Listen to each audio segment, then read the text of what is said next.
하나님 우리 아버지와 주 예수 그리스도로부터 은혜와 평화가 여러분 모두에게 함께 하시길 기원합니다. 오늘 설교 본문과 내용은 제가 우리 함양교회 성도님들과 가장 처음으로 마주한 2023년 7월 26일 이 날이 무슨 날이었을까요? 수요일이었습니다. 제가 선보러 온 그날이었는데요. 그때 여러분들과 함께 나누었던 말씀입니다. 이 말씀을 다시 한번 우리 성도님들과 나누고 싶고 우리 신앙의 여정에서 너무나 중요한 내용이기 때문에 다시 한번 반복합니다. 그리고 또 언제일지 모르지만 우리가 끊임없이 상기해야 할 그런 내용이기 때문에 오늘 함께 말씀을 나누고자 합니다. 제가 서울 동대문구 답심리에 있는 한 교회에서 전임 전도사로 사역하다가 거기서 목사 안수를 받았습니다. 잊을 수 없는 교회인데요. 그 이유는 제가 모셨던 담임 목사님에게서 좋은 배움을 얻었기 때문입니다. 제가 그분에게서 가장 인상 깊게 보았던 것은 절제와 자족의 삶이었습니다.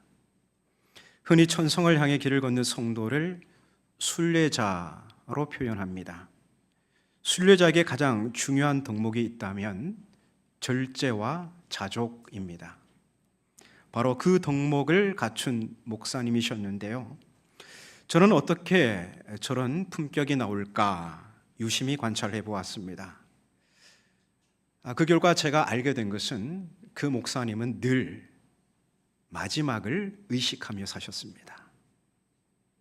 하나님 앞에 서게 될 그날, 하나님께서 그 얼굴에 눈물을 닦아주시며 수고했다 내 착하고 충성된 종아 위로하실 그 영광의 날을 의식하며 사셨습니다.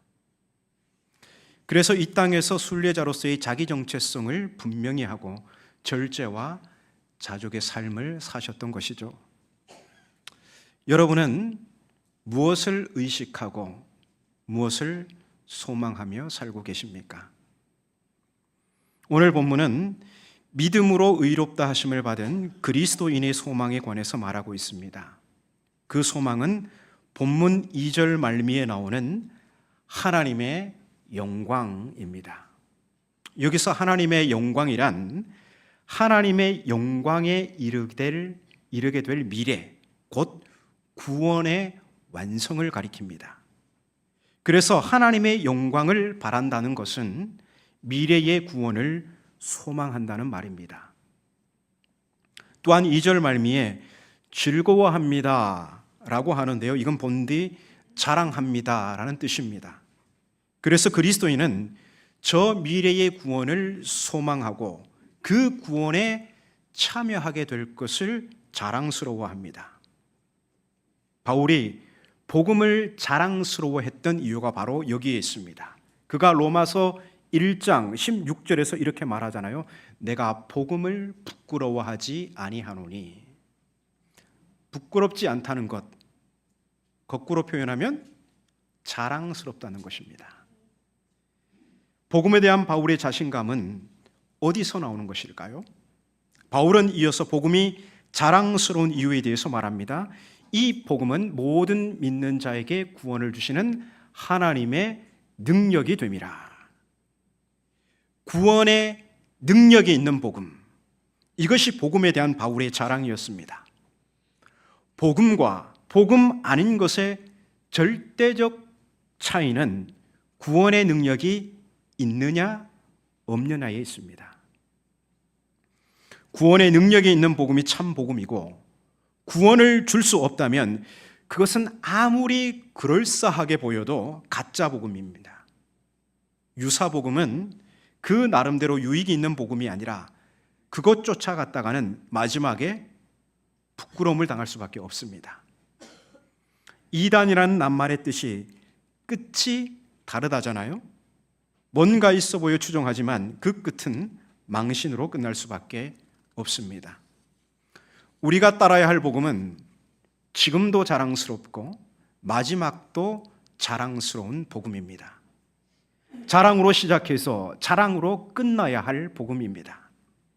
바울이 갈라디아서 1장 12절에서 말하는 바 참 복음은 오직 예수 그리스도의 계시로부터 받은 복음입니다.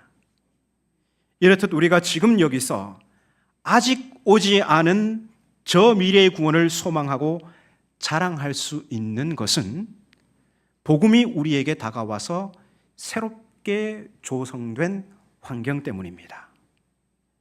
그 새로운 환경, 그 새로운 지평을 가리키는 핵심 낱말이 본문 1절에 평화, 화평으로 되어 있죠? 평화이고 2절에 은혜입니다. 우리는 그리스도를 통해 하나님과 평화를 누리고 그리스도를 통해 은혜 아래서 살아갑니다. 그래서 우리는 복음이 가져다 준 평화와 은혜라는 이 새로운 지평에서 저 미래를 소망하고 그 구원에 참여하게 될 것을 자랑하는 것입니다. 제가 설교 전에 은혜와 평화, 평화와 은혜의 인사를 성도들에게 건넵니다. 오늘 여러분에게도 이 인사로 설교를 시작했습니다. 하나님 우리 아버지와 주 예수 그리스도로부터 은혜와 평화가 함께 하시길 기원합니다. 저는 이 인사를 바울에게서 배웠습니다. 신약 성경에 바울이 쓴 편지가 모두 13권인데요. 바울은 이 13권의 편지 서두에 항상 이 인사를 빠짐없이 넣습니다. 바울은 왜 편지 서두에 이 인사를 넣었을까요? 그냥 상투적인 인사일까요? 처음에 그냥 먼 말로 시작하기가 좀 서먹하니까 그냥 평화와 은혜의 인사를 건네면서 말을 시작한 것일까요? 그렇지 않습니다. 그리스도인의 삶에서 평화와 은혜는 소망의 초석이기 때문입니다. 하나님과 평화의 관계를 누리고 은혜 아래 살아가는 사람이 구원을 소망하고 자랑할 수 있습니다. 제가 설교할 때마다 이 인사를 건네는 이유도 마찬가지입니다. 우리 성도들이 하나님과의 평화를 누리고 은혜의 다스림 아래서 살아가면서 저 미래의 구원을 소망하고 자랑하기를 바라는 그런 마음을 담아서 인사를 건네는 겁니다. 그런데 바울은 곧바로 본문 3절에서요, 우리가 소망을 말하게 되는 보다 적나라한 현실로 우리의 시선을 돌립니다. 우리끼리 그냥 평화와 은혜, 이 공간 안에서 말하면 얼마나 은혜스럽습니까? 그런데 바울은 곧바로 3절에서 우리의 시선을 다른 데로 돌려요. 적나라한 현실이죠. 바울은 바로 그 실존적 정황을 가리켜서 환난이라고 합니다. 그렇습니다. 우리는 홍해를 건넜지만 이미 가나안이 아니라 아직도 광야입니다. 구름 기둥과 불 기둥으로 도우시는 하나님의 은혜 아래 살아가지만 궁핍과 질병과 온갖 위협이 도사리는 광야길을 걷습니다. 그렇습니다. 환난은 그리스도인을 피해가지 않습니다. 환난은 누구에게도 예외가 없습니다. 이러한 환난은 위력을 가지고 있죠. 바로 우리의 믿음을 타격해서 소망의 초석이 되는 평화와 은혜를 무력화시키는 것입니다. 환난은 하나님과 평화의 관계를 위협하고 은혜 아래 살아가는 삶을 보잘것없는 것으로 취급하게 합니다. 출애굽 광야 여정은 이러한 사실을 적나라하게 보여줍니다. 홍해를 건넌 이스라엘은 그들을 구원하신 하나님을 찬송하며 하나님께 충성을 맹세합니다. 하지만 그들은 고난을 마주할 때마다 가나안에 대한 소망을 초래하고 돌아서서 저 애굽을 동경합니다. 차라리 애굽에 있을 때가 더 나았다며 노골적으로 하나님을 향한 불신을 표출하죠. 이러한 불신앙은 하나님과의 관계를 파괴하고 하나님의 진노를 불러옵니다. 또 홍해를 건넌 이스라엘은 광야 40년을 은혜 아래 살았습니다. 하나님께서 그의 백성을 구름 기둥과 불 기둥으로 인도하시고 만나와 메추라기를 먹이시며 적들의 공격을 하나님이 대신하여 싸워주셨습니다. 실로 그들을 살게 하신 분은 하나님이셨습니다. 하지만 이스라엘은 고난을 만날 때마다 하나님과 애굽을 비교하면서 애굽이 더 나았다며 애굽으로 돌아가자고 합니다. 하나님의 은혜를 애굽에서 노예의 삶과 비교하며 하나님의 은혜를 보잘것없는 것으로 취급합니다. 이렇듯 고난은 하나님과 평화의 관계를 파괴하고 하나님의 은혜를 하찮게 여기게 합니다. 문제는 평화와 은혜가 타격받으니 소망이 꺾이는 것입니다. 가나안을 소망하고 거기에 들어갈 것을 자랑하던 이스라엘은 오히려 돌아서서 애굽을 동경하며 애굽으로 돌아가자고 합니다. 이렇듯 고난은 하나님과 평화의 관계를 파괴하고 때를 따라 돕는 하나님의 은혜를 보잘것없는 것으로 취급하며 궁극적으로 소망을 꺾어버리는 무서운 위력을 발휘합니다. 그런데 바울은 너무나 자신감에 찬 목소리로 다만 이뿐 아니라 우리가 환난 중에도 자랑합니다, 이렇게 말합니다. 복음에 대한 바울의 자랑은 고난도 막을 수가 없습니다. 그는 어떻게 고난의 상황에도 이런 자신감이 나오는 것일까요? 3절 하반절부터 4절까지 우리 함께 화면을 보시고 읽겠습니다. 이는 환난은 인내를, 인내는 연단을, 연단은 소망을 이루는 줄 알미로다. 아멘. 바울은 환난이 인내를 낳는다고 해요.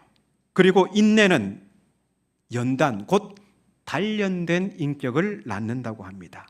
그리고 단련된 인격으로 소망에 이르게 된다는 말입니다. 여러분, 바울의 저 말에 동의할 수 있습니까? 이것은요, 고난에서 소망에 이르는 연쇄 과정을 표현한 것입니다. 우리 인생은 계속해서 저 연쇄 과정을 통해서 점철되어 있다는 것입니다. 고난을 겪어본 사람과 겪어보지 못한 사람의 차이는 인내력에 있죠. 고난을 인내로 잘 이겨낸 사람을 보면 기품이 틀립니다. 어떤 사람을 보면 기품을 느낍니까? 화장 잘하고 좋은 옷 입으면 그 사람에게서 기품이 느껴집니까? 기품은 사람의 내면에서 스며나오는 단련된 인격입니다. 이 단련된 인격은 치우침이 없죠. 뒷걸음치지 않고 소망을 향해 나아갑니다. 이것은 운동을 통해 근육을 만드는 과정과 비슷합니다. 운동을 하면 근육이 찢어지고 아무는 과정을 반복하면서 멋진 모양의 근육이 생깁니다. 그와 비슷하게 우리 삶에 주어지는 고난을 인내하는 가운데 우리 인격의 근육이 만들어집니다. 그렇게 인격의 근육이 만들어지면 우리는 더 큰 고난이 와도 거뜬히 이겨낼 수 있습니다. 그래서 더 성숙한 인격으로 다듬어지고 계속해서 흔들림 없이 소망을 향해 나아갑니다. 고난, 인내, 연단, 소망이 선순환을 이루며 마침내 영광의 소망에 이르게 됩니다. 이 고난의 대표적인 예가 있다면 가난입니다. 제가 서울 강북에서 사역할 때 경제적으로 넉넉지 않은 한 권사님이 계셨어요. 그런데 그분은 내면에서 이렇게 품어나오는 기품이 남달랐습니다. 가난하지만 단정하고 품격이 있으신 분입니다.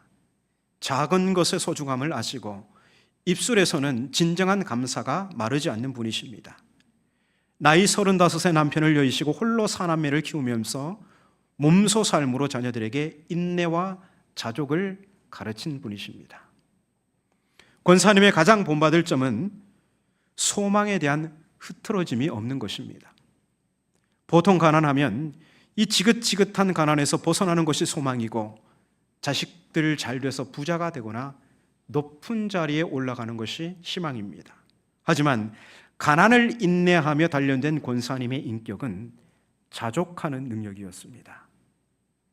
자족하는 능력은 한눈 팔지 않습니다. 어떠한 형편에도 소망에 대한 흔들림이 없습니다. 그래서 자녀들에게 바라는 소망도 부자가 되거나 높은 자리에 올라가는 것이 아니었습니다. 자녀들이 헛된 소망을 품지 않도록 자족하는 단련된 인격으로 키우셨고, 그래서 자녀들 모두가 하나같이 하나님을 잘 섬겼습니다. 소망이 분명하고 자족하는 능력이 있었기에 권사님은 고난 중에도 흔들림 없이 인내와 연단과 소망의 선순환으로 다가올 구원을 소망하고 자랑할 수 있었습니다. 그러나 모든 사람이 그 권사님과 같지는 않습니다. 어떤 사람은 가난으로 인해서 마음이 쪼그라들어 자존감이 낮아지고 경우에 따라서는 돈밖에 모르는 사람이 되기도 합니다. 고난이 인내력을 낳기보다 오히려 불안을 증폭시키고, 그래서 고난이 단련된 인격을 낳기보다 오히려 인격을 피폐시키고 결국 소망이 아니라 절망에 빠지게 됩니다. 이건 고난의 악순환입니다. 또 어떤 사람들은 고난을 최소화하기 위해서 많은 돈을 벌었습니다. 그래서 예전보다 불편함이 많이 사라졌습니다. 사람들이 선망하는 것들을 소유하고 누리며 풍족하게 삽니다. 그런데 자족하지 못합니다. 오히려 땅의 것에 더 집착하고 탐닉하며 잠시 있다 사라질 것을 소망하고 자랑합니다. 재력으로 고난을 상쇄시키기는 했지만 은혜의 자리에서 멀어진 사례입니다. 그러면 우리가 어떻게 고난 중에도 인내와 연단과 소망의 선순환을 통해서 마침내 영광의 소망에 이를 수 있을까요? 본문 5절은 우리가 영광의 소망을 가지고 미래를 향해 나아갈 수 있는 그 근거를 말해주고 있습니다. 우리 5절을 함께 읽겠습니다. 소망이 우리를 부끄럽게 하지 아니함은 우리에게 주신 성령으로 말미암아 하나님의 사랑이 우리 마음에 부은 바 됨이니 아멘. 환난 중에도 바울이 소망을 자랑할 수 있었던 근거가 바로 여기에 있었습니다. 바울은 소망의 근거를 하나님의 사랑에서 찾습니다. 성령을 통해 우리 마음에 부어진 하나님의 사랑으로 인해 우리 소망은 틀림없다는 것입니다. 고난을 만나지만 우리 마음에 부어진 하나님의 사랑이 인내와 연단과 소망의 선순환을 이루도록 하신다는 것입니다. 그러면서 바울은 6절 이하에서 우리가 이 하나님의 사랑을 더욱 신뢰할 수 있도록 그 사랑을 확실하게 보증하는 한 사건으로 우리의 시선을 돌립니다. 우리 본문 6절에서 8절까지 함께 읽겠습니다. 우리가 아직 연약할 때에 기약대로 그리스도께서 경건하지 않은 자를 위하여 죽으셨도다. 의인을 위하여 죽는 자가 쉽지 않고 선인을 위하여 용감히 죽는 자가 혹 있거니와 우리가 아직 죄인 되었을 때에 그리스도께서 우리를 위하여 죽으심으로 하나님께서 우리에 대한 자기의 사랑을 확증하셨느니라. 아멘.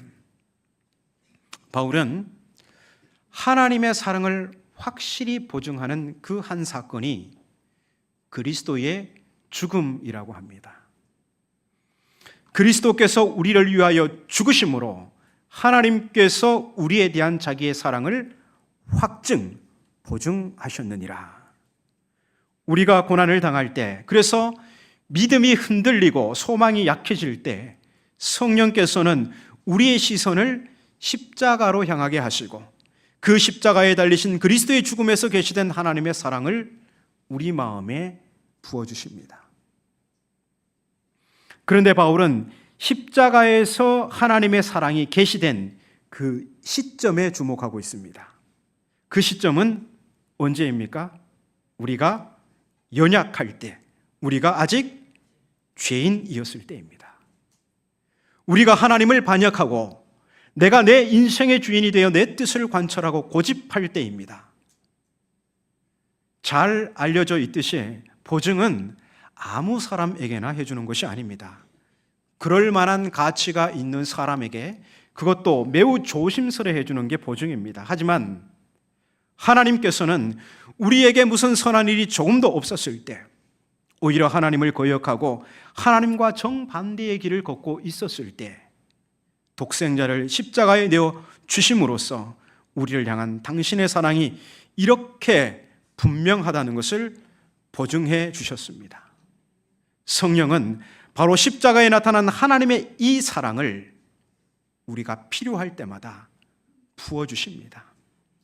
바로 이 형용할 수 없는 하나님의 사랑이 우리의 미래를 보증한다는 것입니다. 그러므로 십자가는 우리의 미래가 확실하며 그 영광의 미래에 도달할 때까지 하나님께서 우리와 함께 하신다는 자명한 사실을 일깨워 줍니다. 그래서 우리는 고난의 현실 속에서도 믿음으로 견고하게 서서 하나님과 평화를 누리고 은혜 아래 살아가는 삶에 감사하면서 뒷걸음치지 아니하고 소망을 향해 나아갈 수 있습니다. 바로 하나님의 영광에 참여할 그 소망 말입니다. 눈이 수북이 쌓이도록 내린 어느 겨울날, 두 남자가 강원도 깊은 골짜기를 찾았습니다. 나이가 지긋한 한 사람은 미국 사람이었고 젊은 청년은 한국 사람이었습니다. 한참 골짜기로 들어간 두 사람이 마침내 한 무덤 앞에 서게 됩니다. 이곳이 내 어머니가 묻힌 곳이란다. 나이 많은 미국인이 청년에게 말했습니다. 그러면서 지난 날을 회상하며 말을 이어갔습니다. 한국 전쟁 당시 내가 강원도 깊은 골짜기로 후퇴하고 있었는데 무슨 이상한 소리가 들려왔단다. 가만 들어보니 아이 울음소리였지. 울음소리를 따라가 봤더니 눈구덩이 속에서 소리가 들려왔어. 아이를 꺼내기 위해 눈을 치우던 나는 소스라쳐 놀라고 말았단다. 아이를 안고 있는 어머니가 옷을 하나도 걸치지 않은 알몸이었던 거야. 피난을 가던 어머니가 깊은 골짜기에 갇히게 되자 아이를 살리기 위해 입고 있던 옷을 모두 벗어 아이를 감싸고 끌어안은 채 얼어 죽고 만 것이지. 그 모습에 마음이 움직인 나는 온 땅을 파 어머니를 묻고 어머니 품에서 우러대던 너를 데리고 가 내 아들로 키웠단다. 그리고 이제 네가 자라 청년이 되어서 이곳에 묻힌 내 어머니를 찾아온 거야. 이야기를 들은 청년은 아무 말 없이 눈이 수북이 쌓인 무덤 앞에 무릎을 꿇었습니다. 뜨거운 눈물이 볼을 타고 내려 무릎 아래 눈을 녹이기 시작했습니다. 한참 만에 청년은 자리에서 일어났습니다. 그러더니 입고 있던 옷을 하나씩 벗기 시작했습니다. 마침내 그는 알몸이 되었습니다. 청년은 무덤 위에 쌓인 눈을 두 손으로 정성스레 모두 치워냈습니다. 그런 뒤 청년은 자기가 벗은 옷으로 무덤을 덮어가기 시작했습니다. 마치 어머니께 옷을 입혀드리듯 청년은 어머니의 무덤을 자기 옷으로 덮었습니다. 그리고는 무덤 위에 엎드려 흐느낍니다. 어머니, 그날 얼마나 추우셨어요. 주님께서도 우리를 살리시기 위해서 그분이 가진 모든 것을 우리를 위해 내어주셨습니다. 물 한 방울, 피 한 방울까지도 죄인인 우리를 위해서 말입니다. 우리를 향한 하나님의 사랑이 이와 같습니다. 그래서 십자가에 보증된 하나님의 사랑이 우리 소망의 근거입니다. 이 하나님의 사랑 때문에 우리의 구원은 확실하다는 것입니다. 하지만 하나님의 사랑이 우리 소망의 근거가 된다는 이 진리는 단순히 교리에 대한 문자적 확신이 아닙니다. 하나님의 사랑이 이만큼 크니까 아무렇게나 살아도 구원에 이르게 된다는 말이 아닙니다. 예수 그리스도를 믿음으로 이제 평화와 은혜 아래 살아가는 신분으로서 그와 어울리는 구별된 삶을 전제합니다. 포도나무가 포도를 맺고 자두나무가 자두를 맺듯이 그리스도인이 거룩한 삶의 열매를 맺는 것은 너무나 당연한 것입니다. 그러나 문제는 땅이 척박합니다. 기후가 영 좋지 못합니다. 그래서 좋은 열매를 많이 맺기 어려운 고난의 현실입니다. 하지만 그러한 열악한 환경에서 하나님께서 도우십니다. 그래서 우리가 할 수 없는 일을 해낼 수 있도록 하나님께서 친히 이끄십니다. 이처럼 그리스도인의 소망이란 고난의 현실을 견뎌내는 인내와 그 과정에서 빚어지는 우리의 인격의 변화를 통해서 도달되는 그러한 소망입니다. 구원이란 우리가 어떻게 살든지 관계없이 저절로 이루어지는 것이 아니라 우리의 온 인격을 던져 이루어가야 할 과정입니다. 그러나 구원이 우리의 노력에 달려있는 것은 아닙니다. 구원은 오직 성령을 통해 부어지는 하나님의 사랑으로 인해 가능합니다.